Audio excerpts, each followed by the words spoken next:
अनाथ बेटा रूपा और शेखर सरिता विहार में रहते हैं। वो अपनी जिंदगी में बेहद खुश होते हैं। दोनों का शौर्य नाम का एक बेटा भी होता है, जिस पर दोनों ही अपनी जान छिड़कते हैं। शेखर, अब तो आप शौर्य को अपनी गोद से नीचे उतार दीजिए, उसके सोने का टाइम हो रहा है। नहीं रूपा, इसे मेरे पास ही रहने दो प्लीज।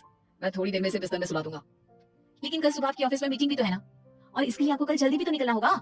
जाइए, आप भी जाकर सो जाइए। क्या यार, अभी तो मेरी गोद में आया था मेरा बेटा और तुम उसे लेकर जा रही हो। बाद में कर लेना अपने बेटे से प्यार, अभी जाकर सो जाइए। रूपा शेखर से शौर्य को ले रही होती है कि तभी शौर्य रोने लगता है। शौर्य को रोता देखकर रूपा उसे फिर से शेखर को थमा देती है। आपका बेटा ना एक नंबर का नौटंकी है, बिल्कुल आप पर गया है वो। साफ बोलो ना, तुम्हें जलन होती है हम दोनों बाप बेटे का प्यार देखकर। पहले बड़ा तो होने दो तुम शौर्य को, फिर देखना वो सबसे ज्यादा मुझे ही प्यार करेगा। देखते हैं देखते हैं। ऐसे ही दिन बीतते चले जाते हैं और एक दिन कैंसर की बीमारी के चलते रूपा की मौत हो जाती है। अब शौर्य 3 साल का हो चुका होता है, जिसके कारण उसकी दादी शेखर पर दूसरी शादी का दबाव बनाने लगती है। शेखर, शौर्य अभी बहुत छोटा है और उसे इस समय एक माँ के प्यार की बहुत जरूरत है। माँ, मुझे दूसरी शादी नहीं करनी। क्या पता जो दूसरी औरत आएगी वो मेरे बेटे को एक माँ का प्यार दे या ना दे। तो रूपा की छोटी बहन वैशाली से ही शादी क्यों नहीं कर लेता? वो तो शौर्य को एक माँ का प्यार पूरा दे सकती है ना। मैंने कहा ना माँ, मुझे दूसरी शादी नहीं करनी, और अपनी ही पत्नी की बहन से तो हरगिज नहीं। ऊपर से अगर रूपा देख रही होगी तो वो क्या सोचेगी? अपने लिए ना सही, लेकिन तुझे शौर्य के लिए तो शादी करनी ही पड़ेगी ना बेटा। शेखर कुछ कहता उससे पहले ही अंजुमन उसे रूपा की कसम दे देती है, जिसके आगे मजबूर होकर शेखर शादी के लिए हामी भर देता है। देखो वैशाली, मैंने तुमसे शादी सिर्फ अपने बच्चे के लिए की है। मैं चाहता हूँ कि तुम उसे एक माँ का भरपूर प्यार दो। शौर्य, आपके साथ साथ मेरा भी कुछ लगता है। अगर आप मुझसे शादी नहीं भी करते तब भी मेरा प्यार शौर्य के लिए कभी कम या ज्यादा नहीं होता। शादी के कुछ दिनों बाद ही शेखर की माँ की भी मौत हो जाती है।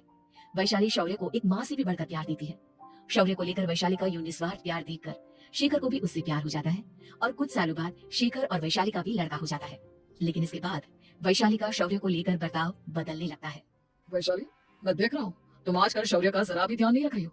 मुझे पता नहीं था कि आदित्य के होने के बाद तुम इतना बदल जाओगी। आदित्य मेरा अपना सगा खून है और शौर्य दीदी का, फिर मैं दोनों में अंदर कैसे नहीं करूं? माँ भले ही दोनों के अलग अलग है, लेकिन पिता तो एक है ना। अगर मुझे पहले पता होता कि तुम इतनी जल्दी बदल जाओगी तो मैं कभी तुमसे शादी ही नहीं करता। हाँ तो किसने कहा था आपसे मुझसे शादी करने के लिए? मैं थोड़ी ना आई थी आपके पास, आपकी माँ ही आई थी मेरे घर आपका रिश्ता लेकर। वैशाली, मुझे तुमसे ऐसी उम्मीद नहीं थी। गुस्से में शेखर अपना पैर पटकता हुआ शौर्य को वहाँ से लेकर चला जाता है। पापा, मम्मा मुझसे प्यार क्यों नहीं करती? क्या मैं उनका सगा बेटा नहीं हूँ इसलिए मुझसे प्यार नहीं करती? मम्मा नहीं करती तो क्या हो बेटा, पापा तो करते हैं ना आपसे प्यार। कुछ दिनों के बाद, आज तुझे खाना पीना कुछ नहीं मिलेगा, चल चुपचाप से अपने रूम में जाकर सो जा। माँ, अब भाई को खाना क्यों नहीं दे रही हो?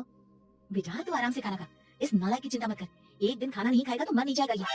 अगर भैया नहीं खाएंगे तो मैं भी नहीं खाऊंगा। तू अपने भाई का भक्त क्यों बन रहा है? ये तेरा सौतेला भाई है, सगा नहीं जो तू लक्ष्मण बन रहा है। माँ, आपको इतना भी नहीं मालूम? श्री राम और लक्ष्मण सगे भाई नहीं थे। श्री राम माता कौशल्या और लक्ष्मण माता सुमित्रा की कोख से जन्मे थे। दोनों के सिर्फ पिता एक थे, लेकिन माँ अलग थी। मुझे ज्यादा ज्ञान देने की जरूरत नहीं है, ये सतयुग और त्रेता युग नहीं है, समझी? हाँ, बड़ा भाई का चमचा। इतना कहकर वैशाली वहां से चली जाती है, जिसके कुछ टाइम बाद शेखर वहां आता है और आदित्य उसे सारी बात बताता है। मुझे माफ कर दो शौर्य, तुम्हारी माँ के जाने के बाद मुझे दूसरी शादी का फैसला करना ही नहीं चाहिए था। अगर मैं दूसरी शादी नहीं करता तो शायद आज तुम्हारी ये हालत ना होती। नहीं पापा, अगर आप शादी नहीं करते तो मुझे आदित्य जैसा छोटा भाई कभी नहीं मिलता। थैंक यू मुझे इतना अच्छा भाई देने के लिए। तुम दोनों हमेशा ऐसे ही साथ रहना, फिर कोई भी तुम दोनों का कुछ नहीं बिगाड़ पाएगा। चलो, मैं तुम दोनों को आइसक्रीम खिला कर लाता हूँ, बहुत भूख लग रही है ना। शेखर शौर्य और आदित्य को आइसक्रीम दिलाने लेकर जाता है। वो दोनों को पार्क में खड़ा करके आइसक्रीम लेने जा ही रहा होता है, तभी तेज रफ्तार से आती हुई एक गाड़ी उसे कुचल देती है और उसी पल शेखर की मौत हो जाती है, जिसके बाद शौर्य की जिंदगी नर्क से भी बदतर हो जाती है। सुन रही चिरकुट, इस घर के किसी भी सामान को मेरी मर्जी के बगैर हाथ मत लगाना, इन सब पर अब तेरा कोई हक नहीं है, समझा? ठीक है माँ, मैं आपकी इजाजत के बगैर किसी चीज को हाथ नहीं लगाऊंगा। चल जाकर अब पूरे घर की सफाई कर। महज 7 साल का शौर्य वैशाली के कहने पर अपने नन्हे नन्हे हाथों से पूरे घर की सफाई करने लगता है। ऐसे ही दिन बीतने लगते हैं, लेकिन मासी से माँ बनी वैशाली को उस मासूम से बच्चे पर जरा भी तरस नहीं आता। क्यों शौर्य, ये घर में इतनी गंदगी कैसे हो रही है? ढंग से सफाई नहीं की है क्या तूने? माँ, मैंने तो अच्छे से सफाई की थी, लेकिन आदित्य बार बार इधर उधर चलकर गंदा कर देता है। अच्छा, खुद से एक काम ढंग से नहीं होता और अपनी गलतियों का जिम्मेदार मेरे बेटे को ठहराता है। इतना कहकर वैशाली बांस का डंडा उठाकर शौर्य को जोर जोर से मारने लगती है। तभी वहाँ वैशाली के मायके वाले भी आ जाते हैं और उसकी सारी करतूतें देख लेते हैं। माँ, मैं ऐसा क्या करूँ जिससे आप मुझे भी आदित्य के जितना प्यार करोगी? बोले ना माँ, मेरे क्या करने से आपके अंदर मेरे लिए ममता जागेगी? वैशाली शौर्य की एक नहीं सुनती, उसके ऊपर डंडे बरसाती जाती है। हद पार होते देख वैशाली की माँ उसका हाथ पकड़ती है और जोर से उसे थप्पड़ मारती है। यही सब करने के लिए तूने दामाद जी से शादी की थी? हमने सपने में भी तुझसे ऐसी हरकत की उम्मीद नहीं की थी। तू माँ नहीं, माँ के नाम पर एक धब्बा है। बस कीजिए माँ, आदित्य की इस दुनिया में आने से पहले मैंने इसे बहुत प्यार किया था, लेकिन अब जब मेरी खुद की औलाद है तो मैं किसी और के बच्चे से प्यार क्यों करूं? अरे नालायक औरत, जिसे तू किसी और का बच्चा कह रही है वो तेरी खुद की सगी बहन का बच्चा है। बहन है तो क्या हुआ, मेरे अपने बच्चे से बढ़कर तो नहीं हो सकता ना ये कभी। अगर यही बात थी तो तू हमें पहले बता देती, हम शौर्य को अपने साथ ले जाते। उसे इस तरह प्रताड़ित करने की क्या जरूरत थी? अगर आपको लेकर जाना है ना तो ले जाइए इसे, मैं नहीं रोकूंगी। नहीं माँ, मुझे कहीं नहीं जाना, मुझे आपके साथ ही रहना है। मैं तेरी कोई माँ बाबा नहीं हूँ, तेरी माँ मर चुकी है, समझा? अब निकल जा मेरे घर से। माँ आप बहुत गंदी हो, मुझे भी नहीं रहना आपके साथ, मैं भी भाई के साथ ही जाऊंगा। अरे तू क्यों जाएगा, तू तो मेरा सगा बेटा है, जाने दे इसे। हम यहाँ ऐश से रहेंगे, तुम्हारे पापा बहुत सारी जमीन जायदाद छोड़ गए हैं तुम्हारे लिए। नहीं माँ, मुझे भाई के साथ जाना है। आप अच्छी नहीं हो, आप बहुत बुरी हो, आप भाई को बहुत परेशान करती हो। देख वैशाली, तुझसे ज्यादा समझ तो इस मासूम बच्चे में है। ये तेरे बुरे कर्मों का ही नतीजा है जो आज तेरी सगी औलाद खुद से तुझे ठुकरा रही है। आदित्य, तुझे इस शौर्य ने भड़काया है ना मेरे खिलाफ।